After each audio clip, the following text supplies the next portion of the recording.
لا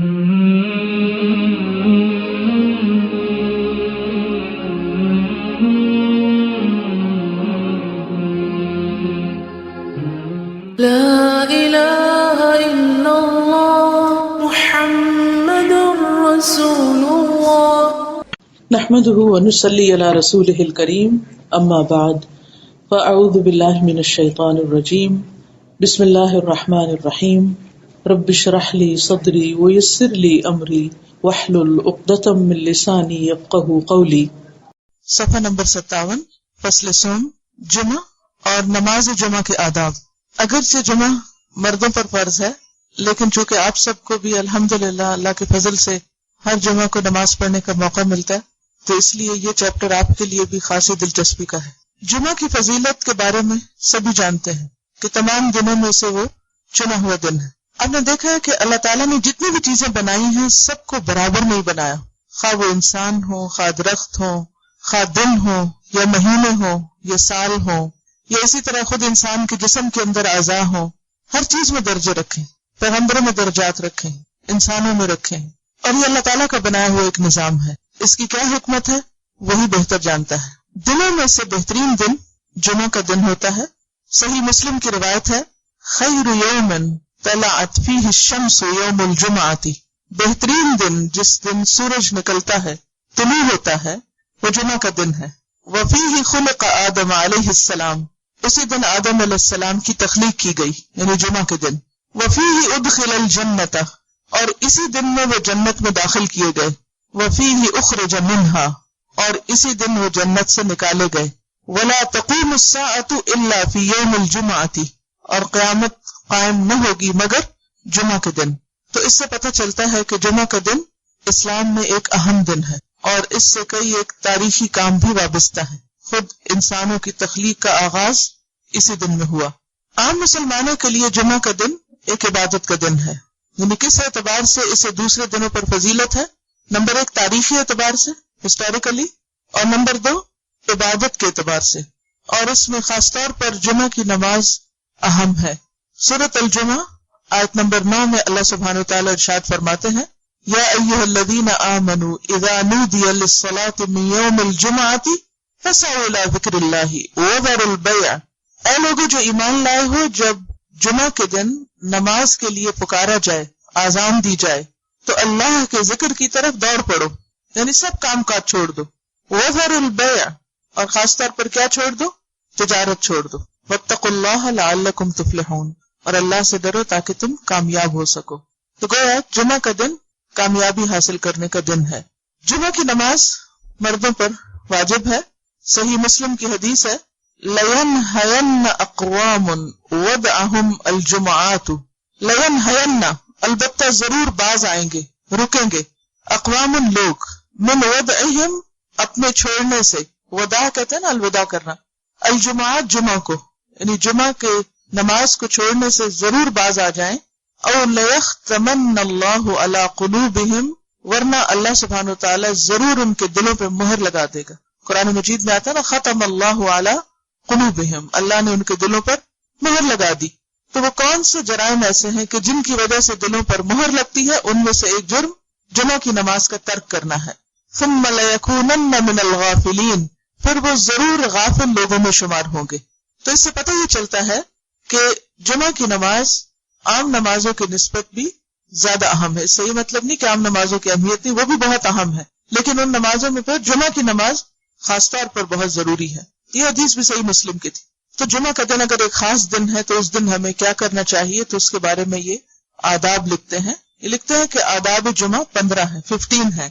پہلا یہ کہ اس کے لیے جمعرات کے روز اور جمعہ کی رات ہی سے تیاری شروع کر دے، یعنی اس کو امپورٹنس دے عام دنوں کی نسبت، اور پہلے سے ہی تیاری شروع کریں۔ اب یہ تیاری جو ہے ذہنی بھی ہونی چاہیے اور روحانی بھی ہونی چاہیے۔ ہم جب کسی کام کی تیاری کرنے لگتے ہیں تو وہ تیاری صرف نہانے دھونے کی حد تک ہی رہ جاتی ہے، یا صرف ظاہری چیزوں کی تیاری مقصود ہوتی ہے۔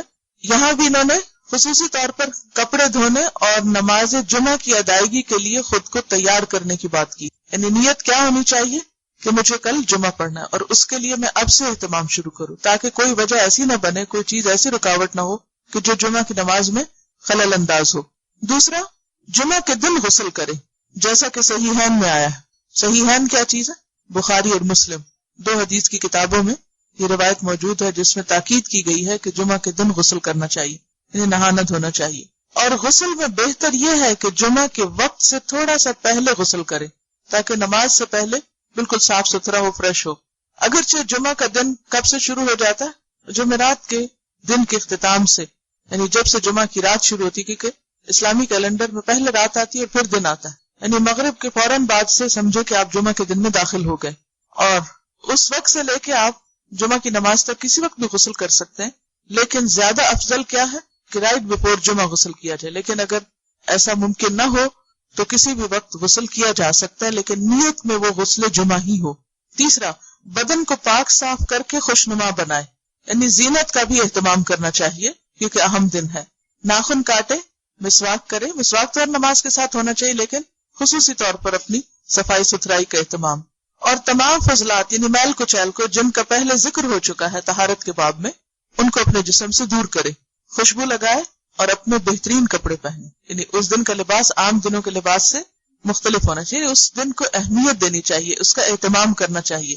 چوتھا، یہ کہ جمعہ کے لیے نماز کے وقت سے کچھ پہلے روانہ ہو اور پیدل جائے۔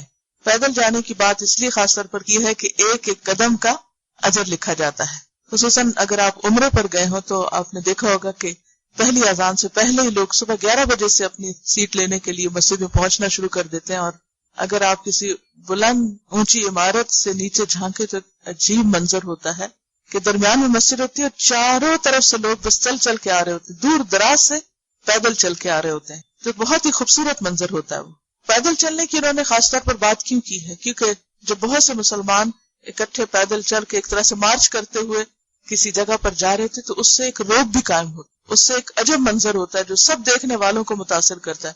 جیسے عید کی نماز میں کیوں کہا گیا کہ ایک جگہ پر لوگ پڑھیں تاکہ زیادہ سے زیادہ لوگوں کا اجتماع ہو، اور جمعہ کا لفظ بھی جمع ہونے سے، اس کا روٹ جیم میم عین ہے، یعنی جمعہ اسی وقت بنتا ہے جب آپ جمع ہوں، اکٹھے ہوں، اور وہ ظاہر ہے کہ جامع مسجد میں ہی ہو سکتا ہے۔ جامع مسجد کی طرف جانے والے پر لازم ہے کہ وقار اور تسلی اور خشوع سے چلے، یعنی اپنی چال کے اندر بھی ایک احساس پیدا کرے کہ وہ ایک خاص کام کے لیے جا رہا ہے، یعنی آہستہ آہستہ چلے، ہمبل ہو اس کی چال۔ ویسے بھی عباد الرحمن کی چال کیسے ہوتی ہے؟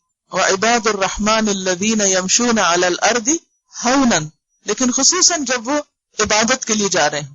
مثلاً یہاں سے بھی آپ اس کمرے سے لے کر مسجد تک جب جاتے ہیں تو نماز کے وقت چال جو ہے اس کے اندر ایک وقار اور ایک خشوع ہونا چاہیے، اس میں ہنستے کھیلتے اور غفلت کے ساتھ نہیں جانا چاہیے، کیونکہ اس کا اثر پھر نماز پہ پڑتا ہے۔ جس موڈ اور جس طریقے سے آپ نماز میں داخل ہوں گے، مسجد میں داخل ہوں گے، اسی کا غلبہ ہوگا اور پھر نماز میں بھی وہی کیفیت ہوگی۔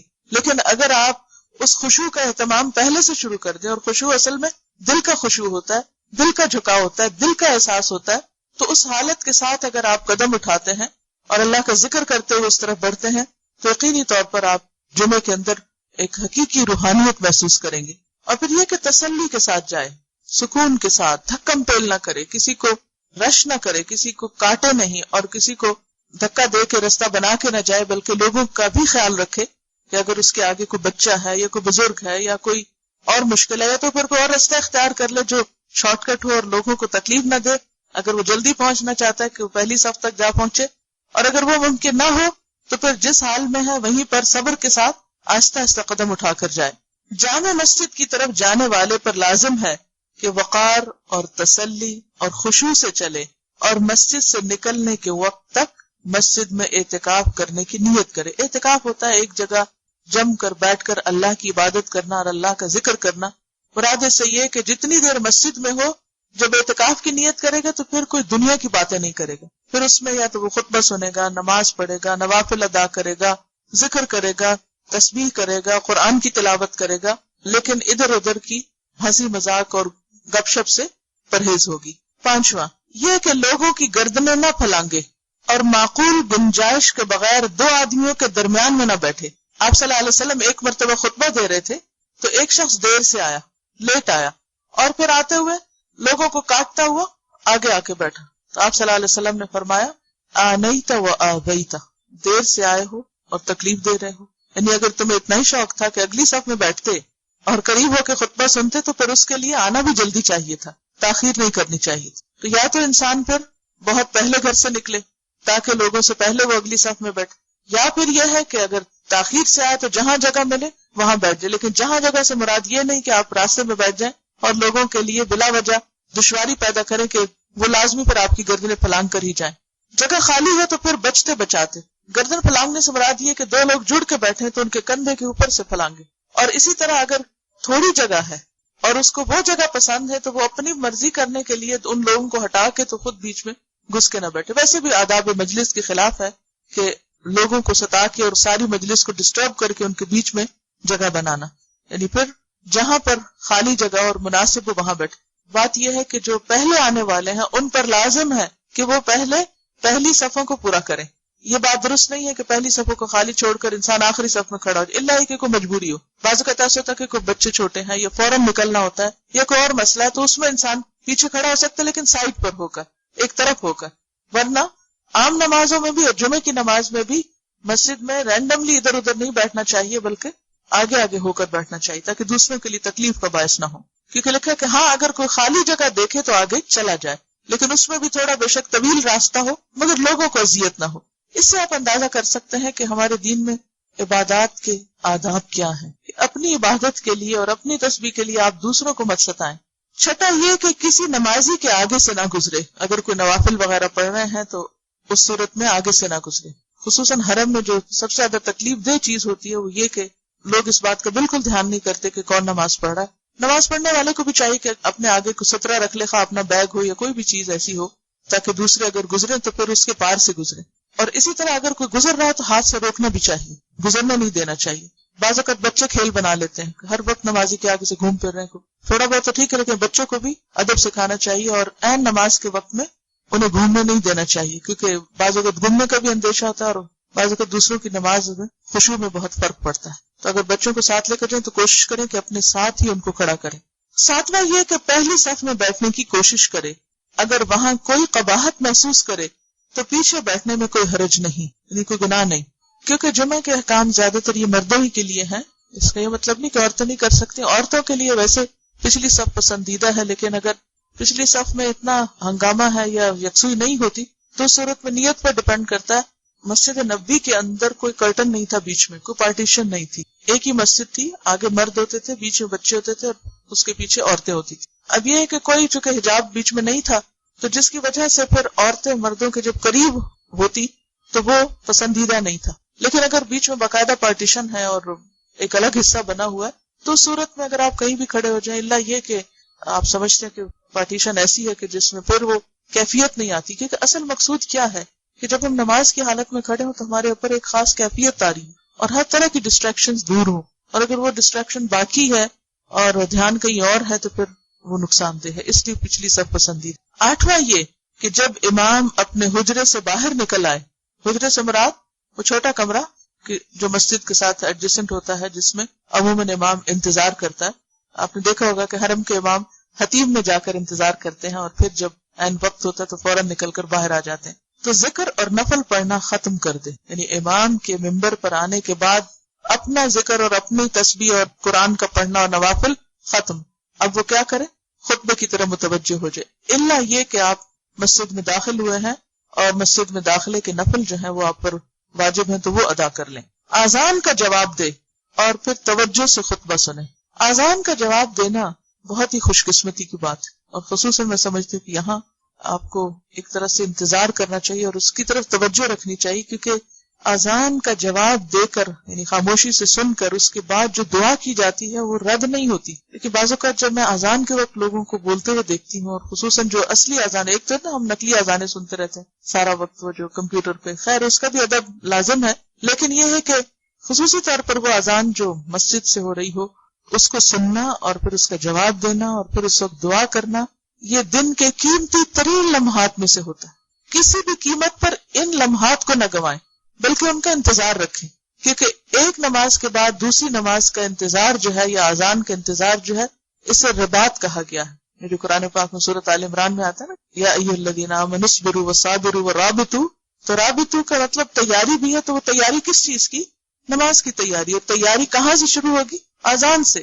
اور اذان کے وقت اگر آپ کا دل اذان میں نہیں تو پھر نماز میں بھی نہیں ہو سکتا. یعنی اذان ایک پہلا الارم ہے یا ایک سور پھونکنے کی کیفیت ہے کہ جس میں پھر سب کو سمٹ آنا چاہیے رب العالمین کی طرف. تو اس میں اگر کوئی شخص توجہ نہیں دیتا اور اس وقت بھی دنیا کی باتیں اس کی ختم ہی نہیں ہو پاتی اور اس کا دھیان ہی نہیں، اس کا دل ہی نہیں ہے اللہ کی طرف، تو پھر نماز میں جا کے اچانک کہاں سے دل آ جائے گا. میں ہمیشہ سوچتی ہوں کہ آخر اس وقت کی اتنی اہمیت کیوں ہے، یعنی اتنی بڑی خوشخبری ہے. عام طور پر ہم کتنے حریص ہوتے ہیں کہ ہماری دعا سنی جائے. ہم میں سے ہر ایک کے دل میں کئی کئی تمنائیں ہوتی ہیں اور ہم دوسروں سے کہتے ہیں کہ آپ ہمارے لیے دعا کریں اور پریشان بھی ہوتے ہیں اپنی دعاؤں کے لیے. تو وہ موقع جو اللہ نے ہم کو اتنے وافر مقدار میں دیا ہے اس کو گنوانا نہیں چاہیے، اس سے خوب فائدہ اٹھانا چاہیے. 9 یعنی نمبر 9 یہ کہ جمعہ کے فرضوں کے بعد سنت ادا کرے. اصل میں جمعہ سے پہلے جو آپ پڑھتے ہیں نا رکعتیں، وہ مسجد کے داخلے کی ہوتی ہیں ایک طرح سے، اور جو بعد کی ہوتی ہیں وہ جمعہ کی سنتیں ہوتی ہیں. وہ کتنی ہے؟ وہ 2 بھی ہو سکتی ہیں، وہ 4 بھی ہو سکتی ہیں، وہ 6 بھی ہو سکتی ہیں. ٹھیک ہے، تو 2 کر کے 2، 4 اور 6، لیکن 4 اکٹھی نہیں پڑھی جاتی. ٹھیک ہے، اس کی تفصیل آپ کو فقہ کی کتابوں میں مزید مل سکتی. 10واں یہ کہ عصر کی نماز پڑھنے تک مسجد میں ٹھہرے، یعنی افضل ہے اگر ایسا کر سکے. لیکن اگر نہ کر سکے تو بھی حرج نہیں، کیونکہ قرآن مجید میں آتا ہے کہ فَإِذَا قُضِيَتِ الصَّلَاةُ جب نماز پڑھی جا چکے یعنی پوری کی جائے، فَانْتَشِرُوا فِي الْأَرْضِ تو زمین میں پھیل جاؤ. یہ اللہ کا حکم ہے، لیکن یہ حکم جو ہے واجب نہیں ہے کہ لازمی تم مسجد سے نکلو. وَابْتَغُوا مِنْ فَضْلِ اللَّهِ اور اللہ کا فضل تلاش کرو، یعنی جا کے اپنے کام کاج کر سکتے. کیونکہ پہلے کیا حکم دیا گیا تھا کہ جب اذان ہو جائے تو کام بند کر دو، وَذَرُوا الْبَيْعَ. تو اس کے جواب میں اب یہ کہا جا رہا ہے کہ جب نماز ہو چکے فَانْتَشِرُوا فِي الْأَرْضِ تو زمین میں منتشر ہو جاؤ، بکھر جاؤ. وَابْتَغُوا مِنْ فَضْلِ اللَّهِ اور اللہ کے فضل میں سے تلاش کرو، یعنی اپنا کام دوبارہ شروع کر لو. وَاذْكُرُوا اللَّهَ كَثِيرًا اور اللہ کو کثرت سے یاد کرو. کہاں؟ یا تو مسجد میں ہی ٹھہر کے یا پھر مسجد سے باہر نکل کر اپنے کام کاج میں اللہ کو نہ بھولو. ہوتا یہ ہے کہ جب ہم کوئی عبادت کرتے ہیں، خصوصاً جمعہ کا دن عبادت کا ہوتا ہے، اور جب مسجد میں بیٹھ کر عبادت کی جاتی ہے تو اس کی وجہ سے دل پر ایک عبادت کا سکون اور ایک خوشی اور ایک کیفیت سی طاری ہوتی. اس کے بعد انسان ہو جاتا ہے، یعنی اللہ کے ذکر میں مزید اور ہوشیار ہو جاتا ہے. تو یہ بعد میں بھی ذکر کی تلقین کیوں کی گئی کہ ایسا نہ ہو کہ تم مسجد سے نکلو تو پھر سب کچھ بھول بھلا دو. وہ جو کیفیت تم پر آئی ہے اس کو برقرار رکھو اور عام زندگی میں بھی اللہ کا ذکر کرتے رہو. لعلکم تفلحون تاکہ تم فلاح پاؤ، کامیاب ہو جاؤ. تو یہ لکھتے ہیں کہ عصر کی نماز پڑھنے تک مسجد میں ٹھہرے، اور اگر مغرب تک ٹھہرے تو افضل ہے، یعنی جتنا زیادہ اس میں رک سکے تو رک جائے. 11واں یہ کہ اس ساعت سعید کی جو جمعہ کے دن میں ہے، ساعت سعید سے کیا مراد ہے؟ خوش قسمت گھڑی. خوش قسمت کیوں کہا گیا اس کو؟ سعید کا لفظ ہے نا سعد سے نکلا ہے. خوش بخت نام بھی ہوتا ہے کچھ لوگوں کا تو خوش بختی ہوتا ہے اور کچھ کا سعد ہوتا ہے اور سعید بھی ہوتا ہے. تو یہ سب کا معنی ایک ہی ہے، خوش بخت. تو ساعت کا مطلب گھڑی، ٹائم. ساعت سعید کی جو جمعہ کے دن میں ہے، یعنی جمعہ کے دن صحیح احادیث سے پتہ چلتا ہے کہ ایک گھڑی ایسی آتی ہے کہ جس میں انسان جو اللہ سے مانگتا ہے وہ اس کو مل جاتا ہے، یعنی اس کی دعا قبول ہو جاتی. تو کہتے ہیں کہ حضور قلب اور ذکر الہی سے طلب کرے، کہ اللہ سے دعا کرے کہ وہ گھڑی اس کو نصیب ہو. اس ساعت کے ایک متعین وقت میں اختلاف ہے، یعنی کس وقت ہوتی ہے یہ گھڑی، اس کے بارے میں کئی ایک روایات ملتی ہیں جو مختلف ہیں. واہم مسلم کی مفرد روایتوں میں، مفرد روایت ہوتی ہے جسے صرف مسلم نے روایت کیا، اور صحیحین یا متفق علیہ، یعنی مفرد کا جو اپوزٹ ہے وہ کیا ہے؟ متفق علیہ، کہ جس کو بخاری اور مسلم دونوں نے روایت کیا. مفرد روایتوں میں حضرت ابو موسیٰ رضی اللہ عنہ کی حدیث ہے کہ امام کے منبر پر بیٹھنے کے وقت سے لے کر نماز کے ختم ہونے تک ہے. مسلم کی حدیث کے مطابق امام کے منبر پر بیٹھنے کے وقت سے لے کر نماز کے ختم ہونے تک.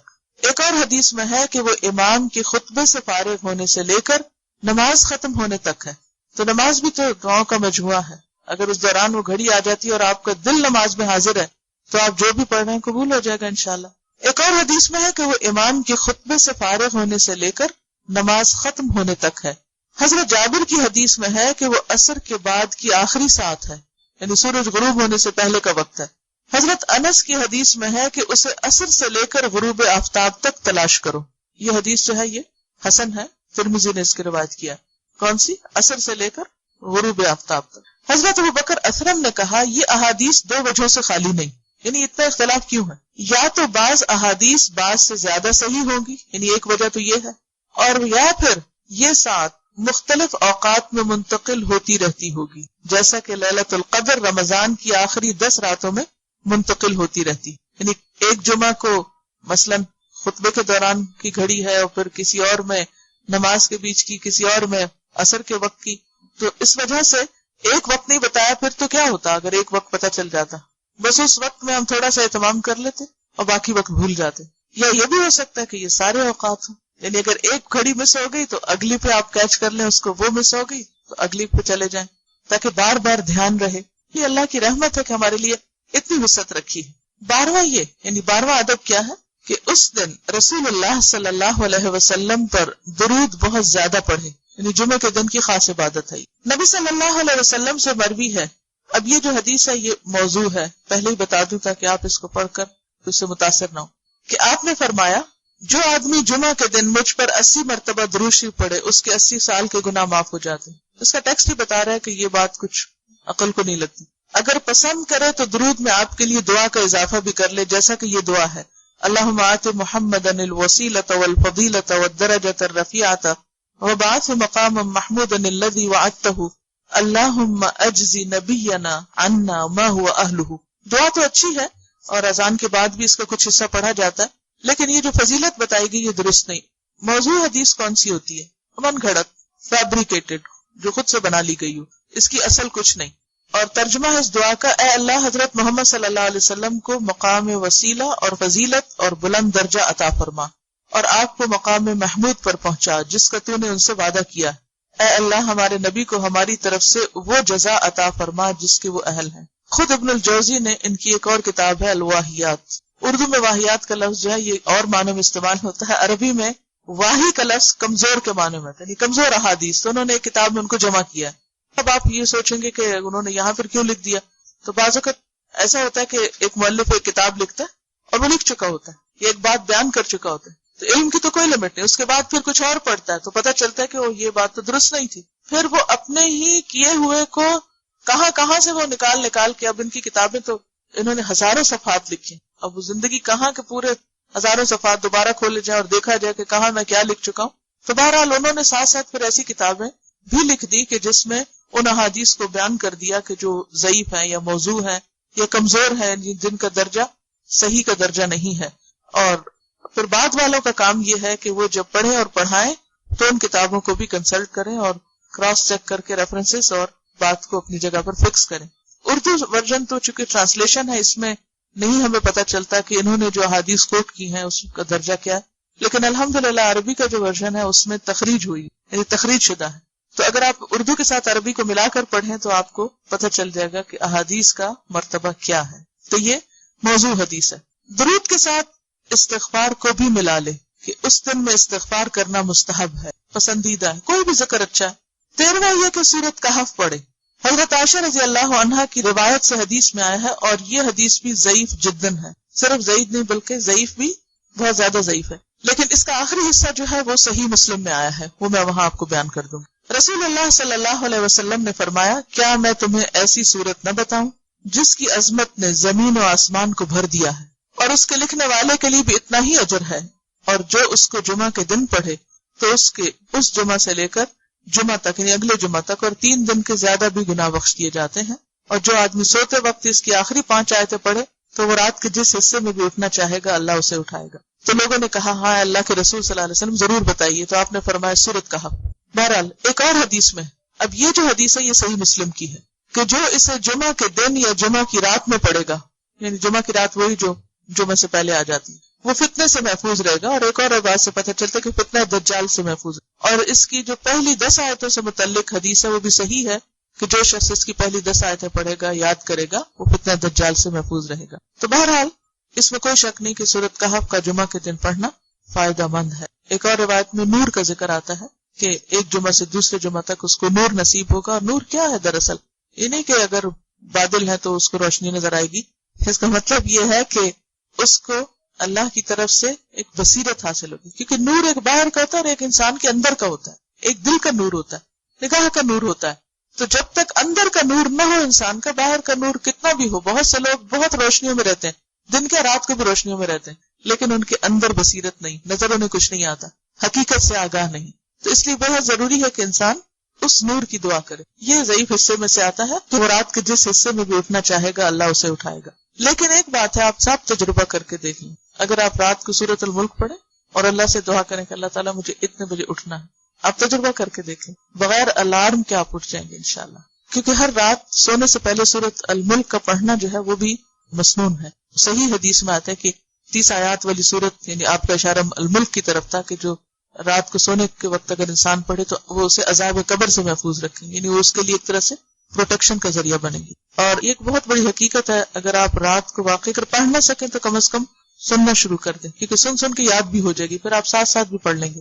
ورنہ بعض اوقات انسان لیٹ نائٹ تک کام کرتے کرتے اتنا تھک چکا ہوتا ہے کہ مزید پھر اگر پڑھنے لگے تو بعض اوقات دیکھتے دیکھتے پوری ہوتی بھی نہیں اور انسان نیند میں چلا جاتا ہے. تو یہ ہے کہ سورۃ الملک کے اندر اللہ نے معانی کا خزانہ سمو دیا. اور حقیقت یہ ہے کہ رات کو اگر آپ اس کو پڑھتے ہیں اور رات کی تنہائی میں اور اندھیرے میں خاص طور پر اگر آپ سن رہے ہوں تو جو جہنم کا ذکر ہے اس میں، اور پھر زندگی کے مقصد کا ذکر ہے اور اللہ کی تخلیق مختلف نشانیوں کا جو ذکر ہے، واقعی انسان اللہ کی یاد کے ساتھ سوتا ہے. مستحب ہے کہ جمعہ کے دن قرآن کریم کی تلاوت بہت زیادہ کرے، اور اگر ہو سکے تو جمعہ کی رات یا جمعہ کے دن میں قرآن مجید ختم کر دے. ہاں اگر پہلے سے شروع کیا ہوا تو ختم کرنے کے لیے جمعہ کا دن منتخب کر لیں، لیکن ایک دن میں سب کچھ ختم کرنے کے لیے نہیں کہا جا رہا، کیونکہ 3 دن سے کم میں ختم کرنا مستحب نہیں ہے. 14واں یہ کہ جتنا ہو سکے جمعہ کے دن صدقہ کرے، اور صدقہ مسجد سے باہر کرے. مسجد کے اندر کیوں نہیں کرنے کو کہا گیا؟